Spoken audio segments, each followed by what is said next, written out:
Troisième exemple, on place 300 € à 5% l'an du 15 avril au 30 mai. Ouille, là on change d'époque. On change de façon d'aborder le problème. Vous avez noté là la grande différence?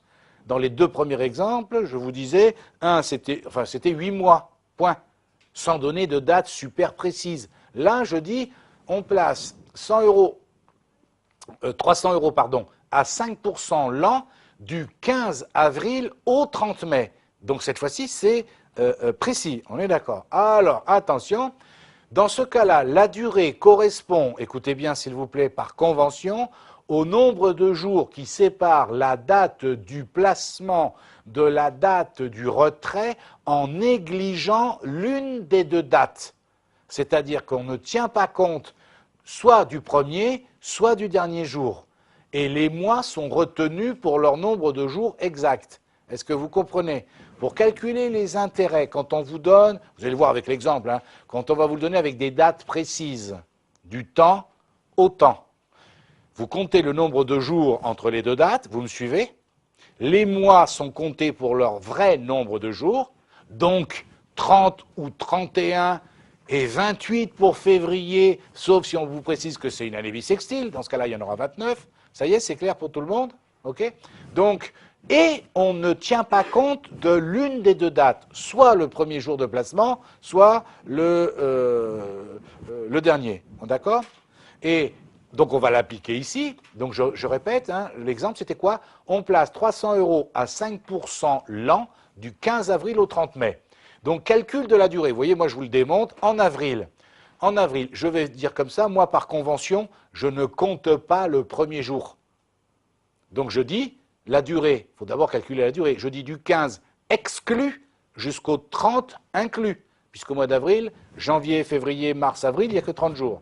Donc du 15 exclu au 30 inclus, ou si vous préférez, du 16 inclus au 30 inclus. Attention à ce que vous allez faire, je vous connais malheureusement, du 16 inclus au 30 inclus, vous allez me dire 14 jours. Eh oui. Parce que vous allez vous précipiter sur vos machines et vous allez me dire 30 moins 16, monsieur Doucet, ça fait 14. Et comme je disais dans un cours précédent, le problème c'est qu'on ne vous apprend plus l'histoire des poteaux dans un champ. C'est trop bête, c'est trop nul, c'est pas la peine. Avec un poteau au début, un poteau à la fin, ça fait un poteau en plus. Eh oui, je vois que la mâchoire qui tombe, qu'est-ce qu'il dit? Oui, les vieux, ça y est, il nous ressort ces vieux trucs de vieilles branches, etc., etc. Eh bien là, c'est pareil. Donc, qu'est-ce que je vous conseille? Non, mais je suis sérieux, parce que c'est trop bête de perdre des points. Parce que ça se joue là-dessus, sur des trucs aussi simples. Vous comprenez bien? Je parle du jour de l'examen. D'accord? OK. On compte sur ses petits doigts. Hein. Voilà. Hein.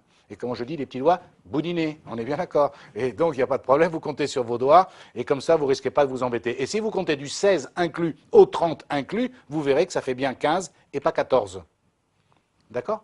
Donc, pas de souci. En avril, donc 15 jours. En mai, attention à vous. Attention, le grand piège ici, je vous connais. Qu'est-ce que c'est? C'est de compter 31, n'est-ce pas, Morgane? Parce que vous allez dire, bah oui, mais en mai, il y a 31 jours. Janvier, février, mars, avril, monsieur Doucet, vous venez de vous montrer, vous nous prenez pour des idiots, et vous voyez qu'en mai, il y a bien 31 jours. Oui, je ne vous dis pas le contraire, bien sûr. Sauf que moi, qu'est-ce que j'ai dit dans l'énoncé? Qu'est-ce qui est écrit en français dans l'énoncé?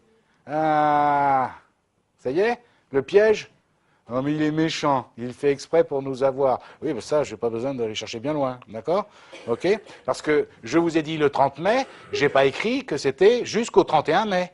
Effectivement, si j'avais dit jusqu'au 31 mai, en mai, il y aurait eu 31 jours. On est bien d'accord. Vous voyez les petits pièges, le genre de pièges que vous aurez auxquels vous aurez à faire face? On est d'accord?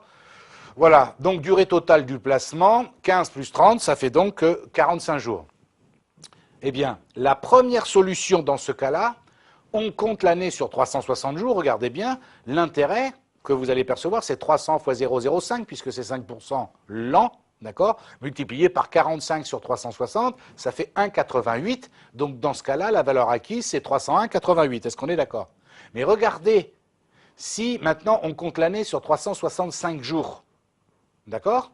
Le problème des 45 jours, c'est toujours les 45 jours, ça ne change pas. Le problème, c'est qu'on va faire 45 sur 365. Et regardez bien, ça fait 1,85. Vous ne comprenez pas ce que je suis en train de vous dire? Hein, oui, oui. Oui, mais maintenant, on est d'accord. Maintenant, oh, petite bricole. Maintenant, on va dire 1,88 milliard d'euros par rapport à 1,85 milliard d'euros. Là, on plaisante plus, c'est plus pareil. Évidemment, si c'est 1,88 €, 1,85 €, qu'est-ce qu'on dit? Personnel. D'accord? On ne va pas attaquer la Cour européenne de justice pour 3 euros. Maintenant, si on commence à raisonner, on s'appelle. Parce que maintenant, mettez-vous à la place d'une banque maintenant. C'est elle qui vous prête. Donc elle, vous comprenez pourquoi elle compte toujours sur 360 jours? Ça y est, vous commencez à comprendre, c'est bien. D'accord, ok? Parce que mine de rien, avec les millions de clients qu'elle a et les millions de prêts, etc., ben, ça fait pas mal d'argent, en fin du compte. D'accord? Eh oui, voilà. Ben, on s'en rend compte que quand on fait des calculs de cet ordre. Alors évidemment, ça ne fait pas des écarts monstrueux, hein, évidemment, hein, puisque dans le cas particulier, ça fait 3 centimes. Donc, mais multiplié par des milliards, ça commence à faire beaucoup. Et ici, la valeur acquise, à ce moment-là, est de 301,85.